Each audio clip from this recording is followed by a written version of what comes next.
La Bible dit dans Daniel, chapitre 1, et le verset 1, la 3e année du règne de Joachim, roi de Juda, Nebuchadnezzar, roi de Babylone, marcha contre Jérusalem et l'assiégea.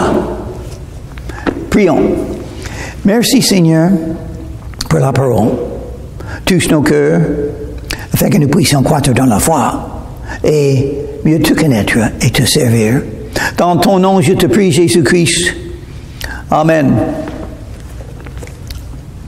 Et voilà, Babylone a battu, a assiégé Jérusalem, Israël, il a gagné.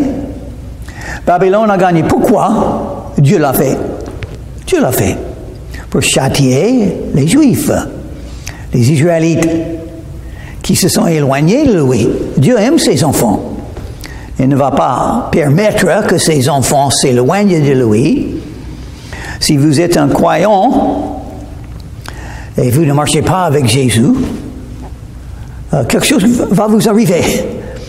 Ça s'appelle le châtiment. Dieu châtie ceux qu'il aime parce qu'il est en train de nous enseigner. C'est pas bon de s'éloigner de lui. Il y a beaucoup de raisons pour s'éloigner de lui. C'est une guerre spirituelle. Pardon.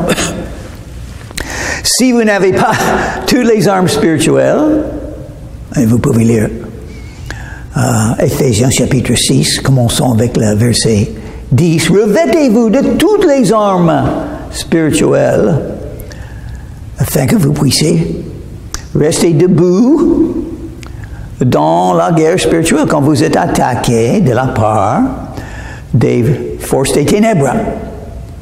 Ça va vous arriver, et moi aussi. Et donc, qu'est-ce qu'il faut faire?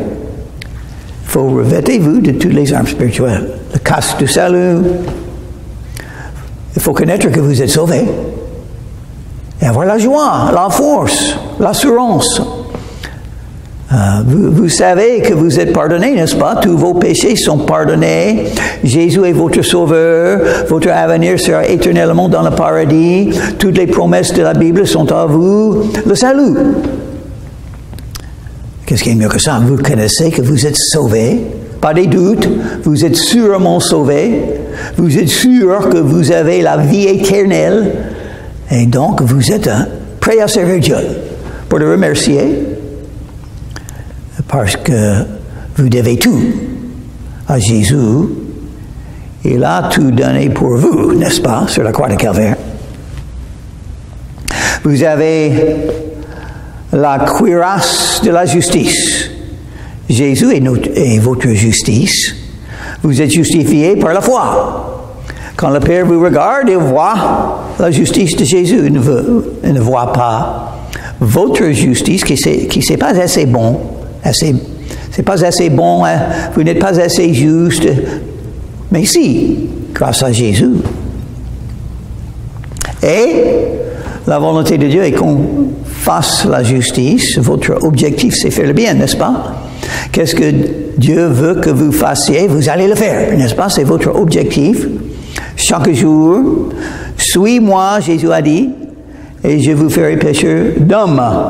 Donc, si vous êtes en train de suivre Jésus, il est en train de faire quelque chose dans votre cœur, dans votre vie, afin que vous deveniez un pécheur d'hommes. C'est-à-dire, vous cherchez à amener des gens à Jésus par votre conduite, par vos paroles. C'est votre objectif. Aider les gens à venir à Jésus. Et vous allez suivre Jésus pour le faire. Mais si vous avez une erreur, une faute, un péché dans votre vie, qu'est-ce que vous allez faire? Vous allez vous éloigner de Jésus? Peut-être. Ou vous allez vous confesser. En Jean chapitre 1, verset 9. Si nous confessons nos péchés, il est fidèle et juste pour nous pardonner et nous purifier de toute iniquité. Nos péchés, il y a beaucoup de péchés dans la vie de n'importe quel être humain sur la terre. Si on pouvait voir des yeux de Dieu qui est saint, on saurait, je suis un grand pécheur et j'espère que vous croyez. Peut-être vous êtes le pire des croyants. C'est possible, hein? Moi aussi. Peut-être je suis le pire. Le pire de tous les prédicateurs, le pire de tous les missionnaires, le pire de tous les gens qui suivent Jésus. Peut-être. Je connais mes péchés. Ils sont beaucoup, ils sont grands. Je ne connais pas tous les péchés des autres. Je connais quelques-uns, hein? Leur cœur endurci, la concurrence, l'orgueil, pas de foi, centré sur soi. Oui, je vois ça. Je peux le voir, c'est là. Donc, c'est pas difficile à voir des choses comme ça. Mais il ne faut pas juger. Je vois quelques-uns des péchés des autres, mais je connais beaucoup de mes péchés. Mais peut-être pas tous, parce que le Saint me voit, il sait tous mes péchés. C'est pourquoi on ne peut pas entièrement se juger maintenant. Le Seigneur Jésus va me juger. Et c'est possible qu'il va dire, vous étiez horrible. Oh, je vous ai sauvé, donc vous allez pouvoir entrer dans le royaume des cieux, mais pas de courant pour vous. Peut-être il dira ça.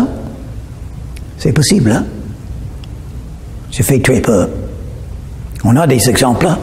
L'apôtre Paul, l'apôtre Pierre, Étienne, les autres apôtres, tout ce qu'ils ont fait, tout ce qu'ils ont souffert. Mais, une chose, je sais, je peux me confesser à Jésus chaque jour, je vais le faire. Ça, je vais faire. Comme ça, je peux continuer à suivre Jésus. Deux moyens de toujours suivre Jésus. Un moyen, jamais pécher. Moi, j'ai jamais fait ça. Et j'ai jamais connu quelqu'un qui l'a fait. Mais c'est un moyen. Jésus l'a fait. Il a vécu sur la terre pendant 33 ans. Il n'a jamais péché, donc c'est possible. Et donc, nous sommes vraiment coupables. Pourquoi nous n'avons pas fait? Jésus nous a donné l'exemple, une vie de prière consacrée à Dieu. Chercher Dieu avec tout le cœur, tout le temps. De penser qu'à la volonté de Dieu et la parole de Dieu. Une vie de prière. Aimer les autres. Aimer Dieu avec tout le cœur, toute la pensée, toute l'âme et toute la force. Aimer le prochain comme toi-même. Aimer les ennemis, aimer les frères et les sœurs en Christ, oui, c'est difficile. Ça, c'est beaucoup d'amour. Et j'ai pas assez d'amour. Donc, je pêche souvent. Ça, c'est vrai. Et je pense à des croyants qui ont parlé contre moi, qui ont menti en moi, qui étaient là, qui pouvaient m'aider, n'ont pas m'aider. Ils devaient suivre mon exemple. Il ne faut pas. N'apprécie pas ce que j'ai fait. Donc je sais. Et le diable, il utilise les autres croyants. J'ai une personne dans ma famille. L'autre côté de mon couple. Et elle est devenue mon ennemie. Aïe, aïe, aïe, il faut l'aimer. Mais la Bible dit, au mari, il faut aimer votre femme comme le Christ a aimé, nous a aimés. Il s'est donné à ceux qui ne méritent rien. Non, je pense qu'on ne mérite pas. Je donne tout pour servir Jésus, je crois. Et il parle toujours contre moi. Il ne va pas une bonne chose dans ce que je fais. Pas une. Je vais combattre dans ma tête. Le combat spirituel, je peux gagner parce que Jésus m'a donné le moyen de gagner. Je vais gagner. C'est une guerre spirituelle. Mais il ne faut pas être châtié comme les Juifs. Les châtiments peuvent être horribles. C'est beaucoup mieux de se confesser chaque jour à Jésus. Ça, c'est la vie qu'il faut vivre. Et ça, c'est la manière de pouvoir toujours suivre Jésus. Il pardonne toute iniquité. Toujours.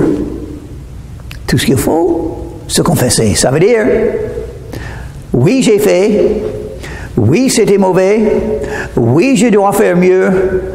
Oui, j'ai besoin d'être pardonné. Je me repente. Je parle à Jésus, il me pardonne. Voyez? Il est un expert à pardonner. Il est mort pour tous les péchés du monde. Et moi, je me confie dans la miséricorde de Jésus, pas dans ma justice. J'ai la justice de Christ qui est comptée sur mon compte. Merci Seigneur Jésus. Le Père me voit et voit la justice de Jésus. Donc, tout va bien pour moi. Et c'est lui qui me donne la vie, je suis là. Pourquoi je suis vivant aujourd'hui? Le Dieu m'a donné la vie. Donc, il a quelque chose pour moi à faire. Je peux le faire. Et je vais me confesser. Pardonne-moi, Seigneur Jésus, je ne t'aime pas assez. Pardonne-moi, Seigneur Jésus, je n'ai pas assez aimé les frères et les sœurs. Pardonne-moi, Seigneur Jésus, je n'ai pas combattu la guerre spirituelle comme il faut. Pardonne-moi. Où sont mes erreurs? Pas assez d'amour, mais c'est le plus grand des péchés. Aimer est le plus grand des commandements. Aimer est le plus grand de mes faiblesses. Donc je pêche souvent. Je n'aime pas comme il faut. Aïe, aïe, aïe, j'ai beaucoup à apprendre comment aimer. Et je suis faible. Tellement faible. Où est mon amour? Jésus est mort sur la croix de Calvaire pour moi. Qu'est-ce que j'ai fait pour les hommes perdus? Et il a toujours fait les biens. Mais moi, je pêche souvent. Mais je ne vais pas douter l'amour de Dieu. Il m'aime. Malgré le fait que je n'aime pas assez, il m'aime avec son amour éternel. Ah, c'est ça ce qu'il me faut. Oui, je sais. Je sais ce que peut arriver aux êtres humains, des autres êtres humains. On trouve quelqu'une, et on dit, ah, je vais avoir l'amour de cette personne. Peut-être pendant un temps, ça marche. Mais puis, la vie change des gens. Et quelqu'un qui m'a aimé, qui m'a soutenu, qui m'a soulagé, qui m'a encouragé, est devenu quelqu'un qui ne faut rien de tout de ça. Parle contre moi. Donc, qu'est-ce que je vais faire? Il faut aimer. Ça, c'est le commandement pour moi. Aimer. Malgré ce que les autres font, oui. Pas de revanche, non. Pas juger, non. Aïe, aïe, aïe, je suis un grand pécheur. Le commandement pour moi, c'est d'aimer. Et aussi la vérité. J'ai la vérité et vous aussi.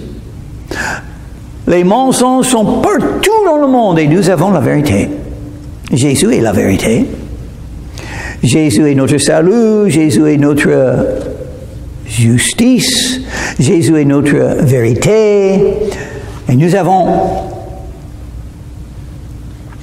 le bouclier de la foi pour bloquer toutes les attaques spirituelles qui viennent à nous.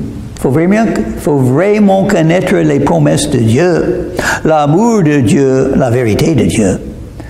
Parce que les attaques vont venir contre vous.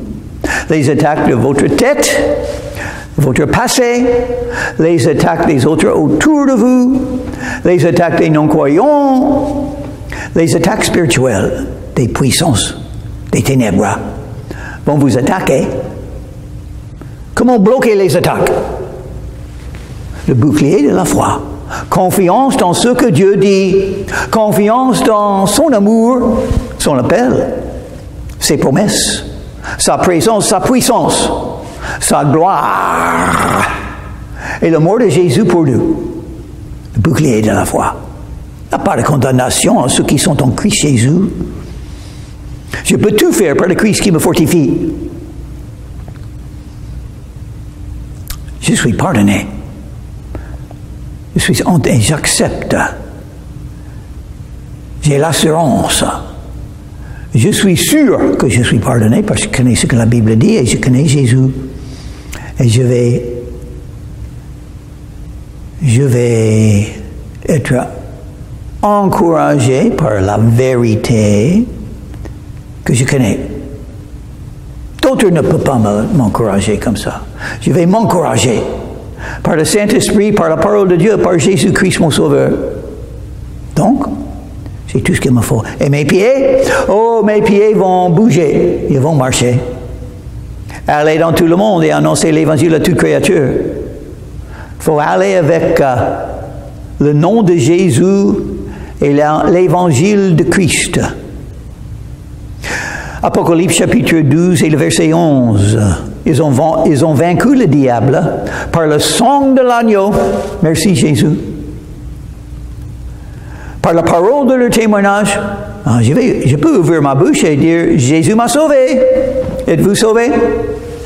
Il faut être sauvé. Si vous n'êtes pas sauvé, vous êtes perdu. Mais Dieu vous aime. Jésus est mort pour vous. Il est là. Vous pouvez invoquer son nom et vous serez sauvé par Jésus-Christ. Il peut se manifester à qui il veut. Et il se manifeste à ceux qui le cherchent, qui le veulent, qui se confessent, qui disent simplement, Seigneur, souviens-toi de moi quand tu viens dans ton règne. Et il te dira la même chose qu'il a dit à celui qui a posé cette question. Il a demandé cette chose, ce salut. Il faut demander et vous serez sauvés. Jésus a dit, aujourd'hui, tu seras avec moi dans le paradis. Donc, est-ce que ça t'est arrivé? Et prier, la vie de prière. Qu'est-ce que vous pensez quand vous réfléchissez sur la vie de Jésus? C'est une vie de quoi? Oui, il a fait le bien. Il a toujours aidé les autres. Il avait une grande puissance. Il a guéri toutes les maladies qui sont venues, même de ressusciter des morts, des gens comme Lazare. Et, oui, c'était un homme de prière. Il parlait avec le Père. Il a invoqué son nom. Il s'est confié en Dieu le Père. Jésus vivait comme un être humain par la foi dans le Père, étant guidé par le Saint-Esprit dans tout ce qu'il a fait. Et nous sommes appelés à suivre son exemple. Peut-être je n'ai pas le don de guérir les gens comme il a fait. Peut-être pas. Chacun a ses dons. Moi, je n'ai pas ce don. Et mon don, c'est très petit. Je connais ce qu'est mon don. Et 2 ou 3 dons. Mais ils sont très petits. Par exemple, le don d'enseigner et prêcher la parole de Dieu, c'est mon don. Je reconnais. Il y a pas mal de croyants qui ont le même don. Et c'est possible que je suis le plus faible de tous ceux qui ont ce don. Mais tant pis. C'est mon don, je vais le faire. C'est Dieu a décidé de me donner ce qu'il m'a donné. Si je peux dire un mot qui glorifie son nom, j'ai réussi. Malgré les gens qui sont contre moi.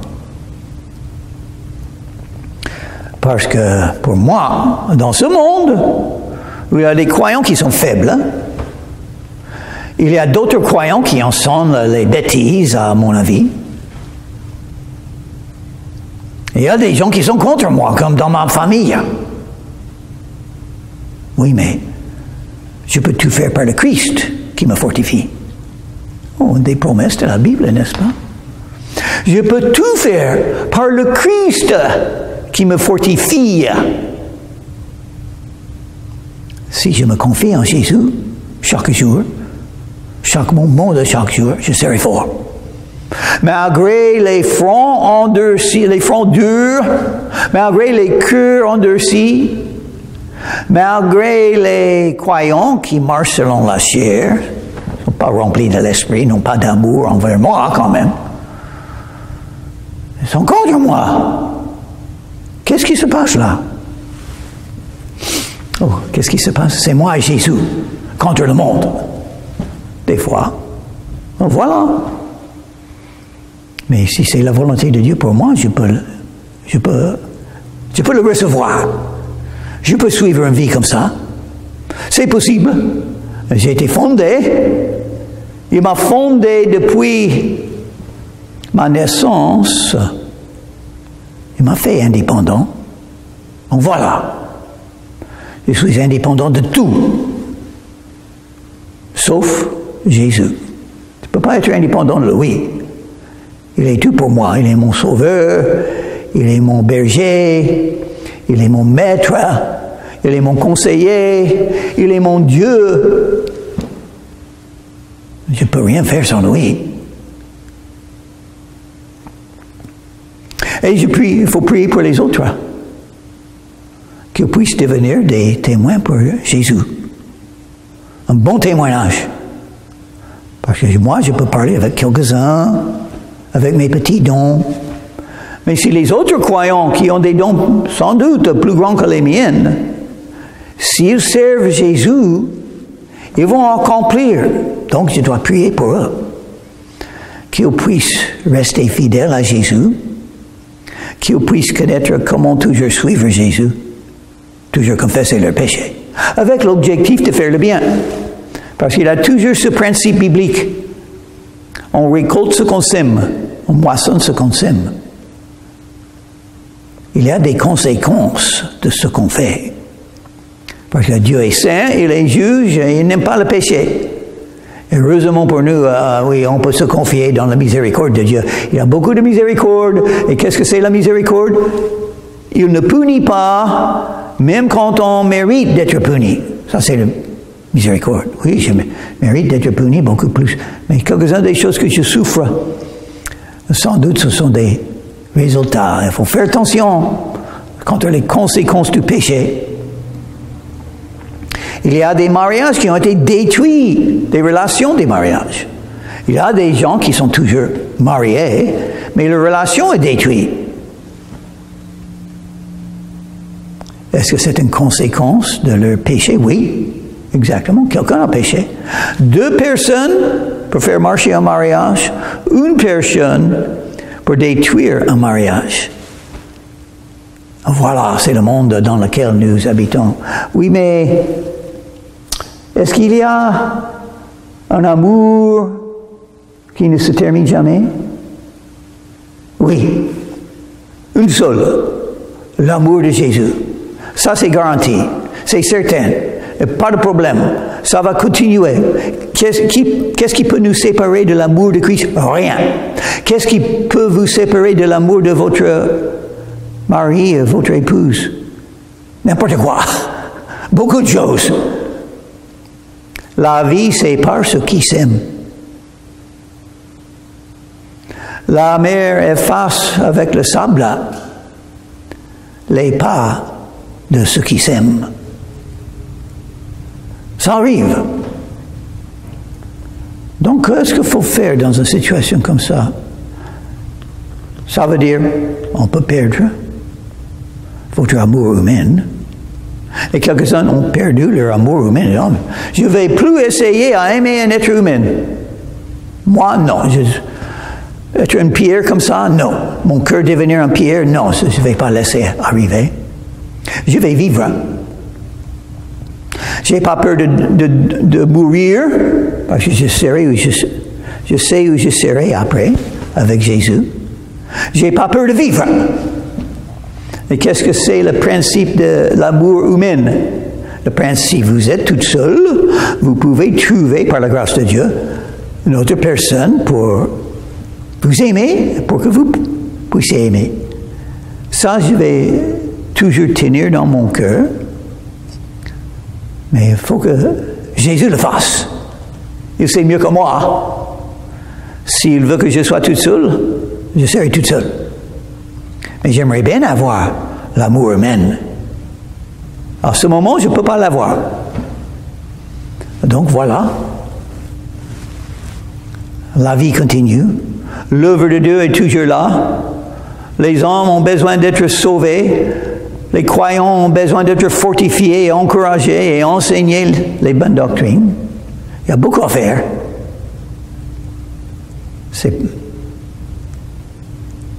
Voilà.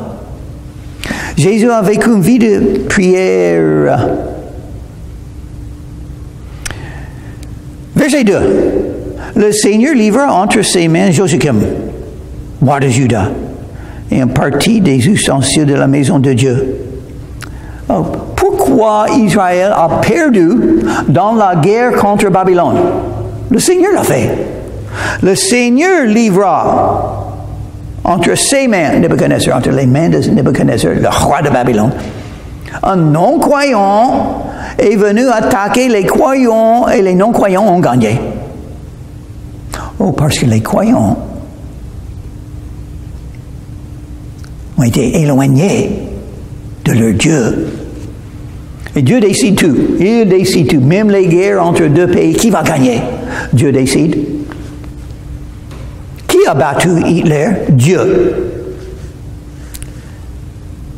Et le 15 août 1944, les Français et les Alliés, surtout les Américains, sont venus dans le sud de la France. Ils ont cherché l'armée d'Hitler.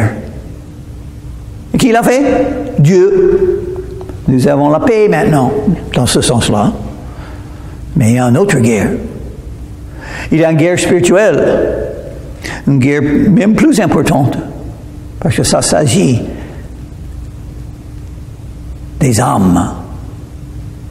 Ça s'agit de l'enfer ou du paradis. Et la manière de Dieu, le moyen de Dieu pour sauver les non-croyants, c'est que les croyants soient de bons témoins par leur conduite, leur manière de vivre, par leur amour, c'est l'amour qui va attirer les gens à Jésus, et par l'Esprit de Dieu qui touche les cœurs. Si et quand les croyants sont dirigés par l'Esprit de Dieu, avec la puissance du Saint-Esprit, parce que leurs péchés sont confessés, parce que leur objectif est de suivre Jésus et devenir des pécheurs d'hommes. Il y a trop de non-croyants. Chaque non-croyant est perdu. Il faut être sauvé. Est-ce que cette vérité peut toucher votre cœur? Le moyen de Dieu pour quelqu'un de devenir un croyant et qu'un non-croyant parle de Jésus. Ça, c'est son moyen. Sa manière qu'il a établie. Le Seigneur l'a fait. Nebuchadnezzar emporta les ustensiles au pays de Shinar, Babylone, dans la maison de son Dieu. Il les mit dans la maison du trésor de son Dieu. Oh, quelle honte!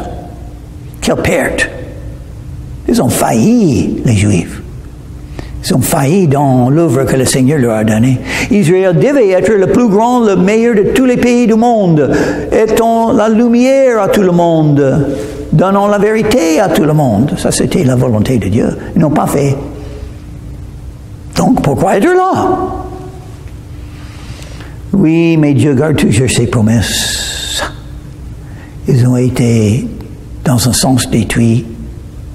Beaucoup tués, la ville détruite, le temple de Salomon détruit.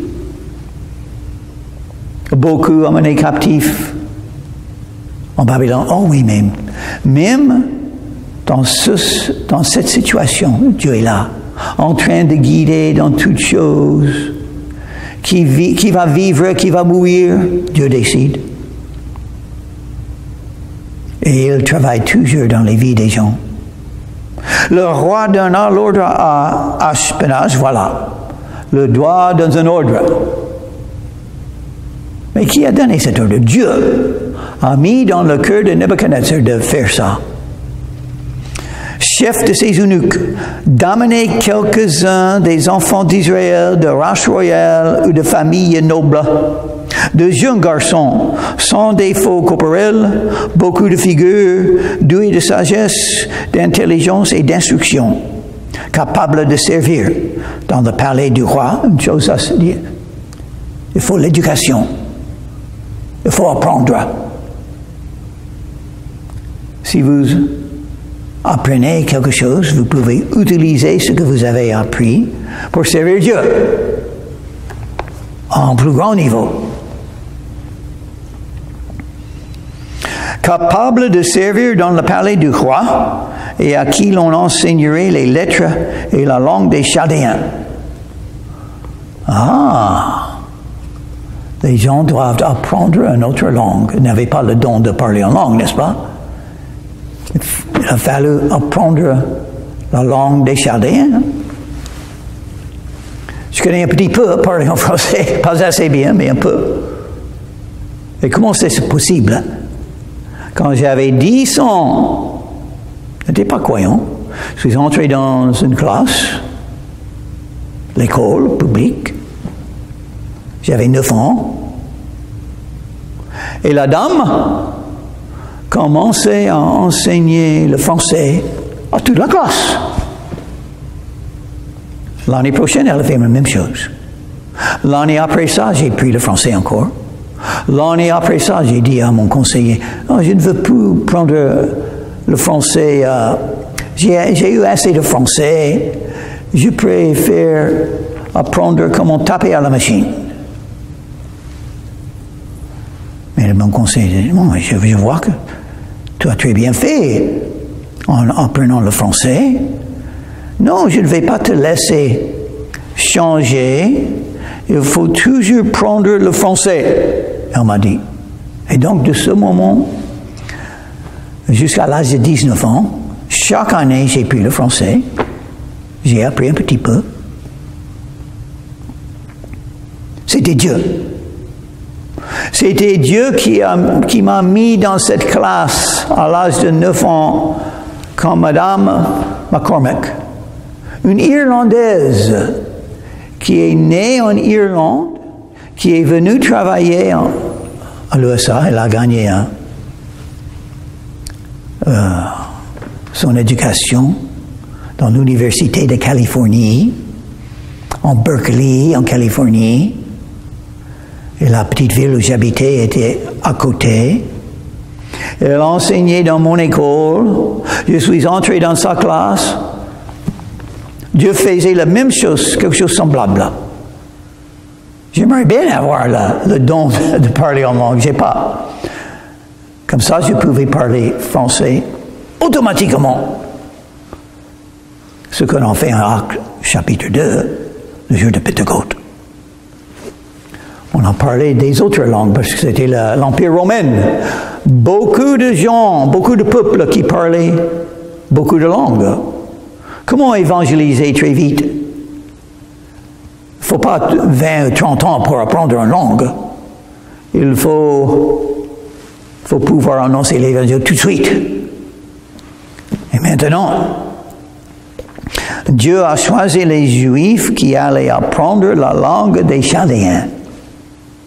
Pourquoi faire? Pour être un témoin aux Chaldéens. Dieu est en train de tout utiliser. Il a laissé l'armée de Babylone gagner la victoire sur Jérusalem. Et puis il a utilisé ça pour que quelques-uns des Juifs soient amenés en Babylone. Et puis il a établi cette situation pour que quelques-uns des Juifs apprennent la langue des Chaldéens pour parler de Dieu dans cette langue. Si vous connaissez Jésus, et si vous connaissez une langue, ce n'est pas dû au hasard. C'est Dieu qui l'a fait afin que vous puissiez être un témoin dans cette langue. Donc voilà. Dieu est partout dans le monde. Il dirige toute vie, même les non-croyants, même les chefs des pays, même les guerres, il décide. Et tout est selon son dessein pour que l'évangile soit annoncé. Étonnant ce que Dieu fait dans vos vies, dans votre vie et dans la mienne. Merci Seigneur que tu es miséricordieux. Merci que tu fais ton dessein comme ça. Aide-nous à mieux te servir et te suivre pour ta gloire, Seigneur Jésus-Christ, parce que tu le mérites. Dans ton nom, je te prie, Jésus. Amen.